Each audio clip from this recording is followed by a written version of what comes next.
দুনিয়া যেরকম ভাবে মানুষের অন্তরের মধ্যে পাকড়াও করেছে, অন্তরকে ধরে ফেলেছে। ভাই দোস্ত বুজুর্গ, আমরা একটা উদাহরণ দিলেই বুঝতে পারবো যে দেখেন দুনিয়ার মধ্যে মানুষ, কয়জন ব্যক্তি এরকম আছে যে শুধুমাত্র আমার আল্লাহ রাব্বুল আলামিনের কোরআন নিয়ে ভগ্ন থাকে। কয়জন ব্যক্তি এরকম আছে যে শুধু আমার আল্লাহর হুকুম আহকাম অনুযায়ী চলে।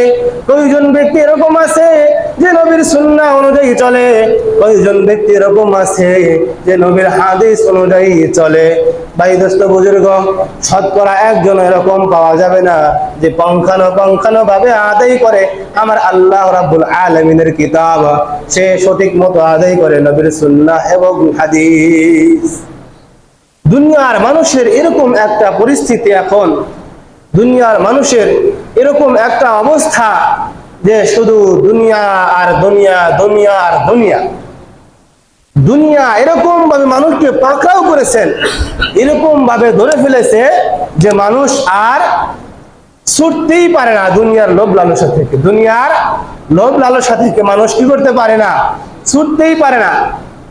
রাসূল পাক সাল্লাল্লাহু আলাইহি সাল্লাতু ওয়া সালাম হাদিসের ভাষায় বলেন, হুব্বুদ দুনিয়া রাসু কুল্লি খাতিআ। হুব্বুদ দুনিয়া রাসু কুল্লি খাতিআ। দুনিয়ার মহব্বত হলো সমস্ত ক্ষতির মূল। দুনিয়ার মহব্বত, দুনিয়ার লোভ লালসা, দুনিয়ার ভালোবাসা, এটা হলো সমস্ত গুনাহের মূল, সমস্ত ক্ষতির মূল।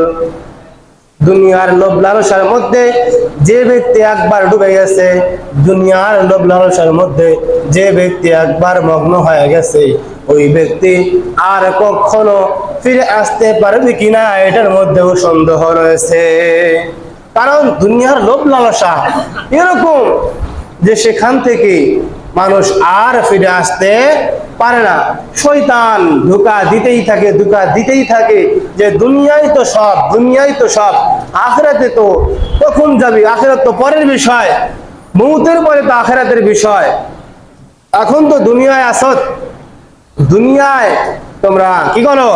হালাল রুজি উপার্জন করো। শয়তান এটা বলে না, শয়তান বলে হালাল হারামের আর কি আছে?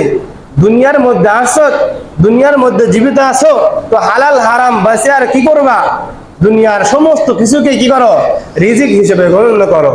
কিন্তু ভাই দোস্ত বুজুর্গ, হারাম যেটা সেটা কিন্তু আমাদের কি নয়? রিজিক নয়। কি নয়?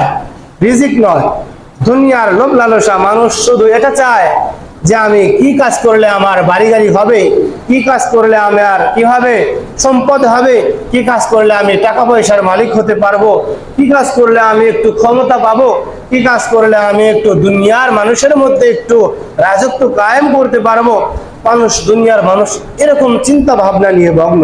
কিন্তু আল্লাহ রাব্বুল আলামিন তো বলে দিয়েছেন, ফাআম্মা মান তাগা, যে ব্যক্তি শরীয়তের গণ্ডিকে অতিক্রম করবে, ওয়া আসারাল হায়াতাদ দুনিয়া, দুনিয়ার লোভ লালসা যার মধ্যে ভর করবে, এই দুই শ্রেণীর ব্যক্তি জাহান্নামী। কি ব্যক্তি? এই দুই শ্রেণীর ব্যক্তি কি? জাহান্নামী।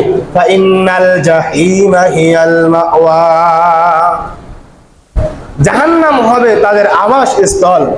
তারা সর্বদা জাহান্নামের মধ্যে থাকবে। কোথায় থাকবে? জাহান্নামের মধ্যে থাকবে। কয় শ্রেণীর ব্যক্তি তাহলে? দুই শ্রেণীর ব্যক্তি। এক শ্রেণীর ব্যক্তি হলো যারা শরীয়তের গণ্ডি, শরীয়তের সীমাকে অতিক্রম করবে, শরীয়তের সীমারেখা মানবে না, এটা হলো এক শ্রেণীর ব্যক্তি। আর দুই নম্বর শ্রেণীর ব্যক্তি হলো যার অন্তরের মধ্যে দুনিয়ার লোভ লালসা ভর করবে। যার অন্তরের মধ্যে কি করবে? দুনিয়ার লোভ লালসা ভর করবে। এই দুই শ্রেণীর ব্যক্তি হলো জাহান্নামী।